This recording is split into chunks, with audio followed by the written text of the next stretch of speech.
ঘরোয়া রান্না উইথ ব্লগে সবাইকে স্বাগত জানাই। আজ সম্পূর্ণ নিরামিষ মুগ ডাল দিয়ে কুমড়ো আর পুঁই শাকের রেসিপি বানিয়ে দেখাবো।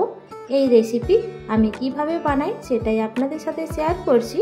চলুন তাহলে রেসিপিটি শুরু করা যাক। তার জন্য সবার প্রথমে কড়াই গরম করে সর্ষের তেল দিয়ে দিয়েছি।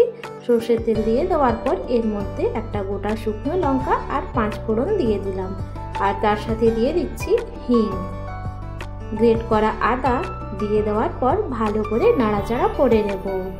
নাড়াচাড়া করে নেওয়ার পর এর মধ্যে আগে থেকে কুমড়ো, আলু আর পুঁই শাক কেটে ধুয়ে রেখেছিলাম সেটাই এখানে দিয়ে দিলাম।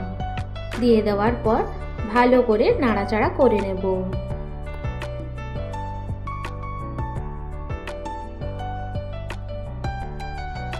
ভালো করে নাড়াচাড়া করে নেওয়ার পর এটা ঢাকা দিয়ে রাখবো 3 মিনিট মিডিয়াম টু লো ফ্লেমে। 3 মিনিট পর ঢাকনা সরিয়ে নেব।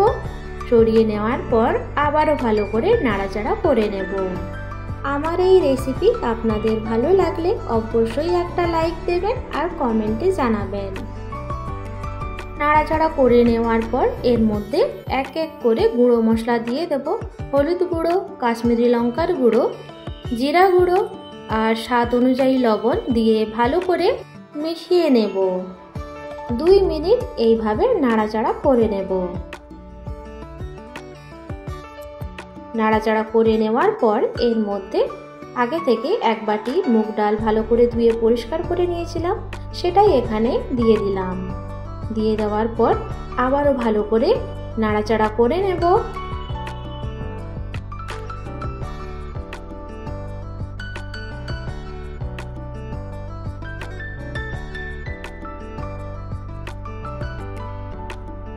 নাড়াচাড়া করে নেওয়ার পর এর মধ্যে উষ্ণ গরম জল পরিমাণ মতো দিয়ে দেব।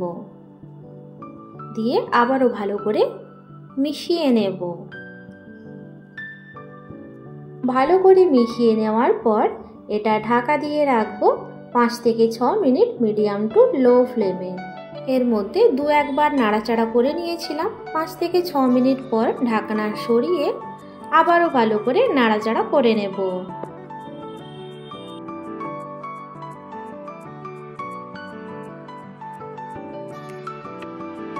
এই পর্যায়ে পুঁই ডাঁটা কিন্তু খুব সুন্দরভাবে সেদ্ধ হয়ে গিয়েছে। কুমড়ো, আলু সেদ্ধ হয়ে গিয়েছে। ভালো করে নাড়াচাড়া করে নেওয়ার পর এর মধ্যে ভাজা জিরা গুঁড়ো দিয়ে দেব। দিয়ে দেওয়ার পর আবারও ভালো করে মিশিয়ে নেব। কিছুক্ষণ এইভাবে মিশিয়ে নেওয়ার পর গ্যাসের ফ্লেম অফ করে দেব। করে দেওয়ার পর এর মধ্যে ঘি দিয়ে দেব।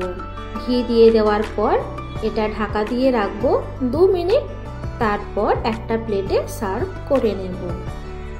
রেডি হয়ে গেল দুর্দান্ত স্বাদের মুগ ডাল দিয়ে কুমড়ো আর পুঁই শাকের রেসিপি। আমার এই রেসিপি আপনাদের ভালো লাগলে অবশ্যই একটা লাইক দেবেন আর কমেন্টে জানাবেন। আজ তাহলে এই পর্যন্ত। দেখা হবে নতুন একটা রেসিপি নিয়ে। সবাই ভালো থাকবেন, সুস্থ থাকবেন।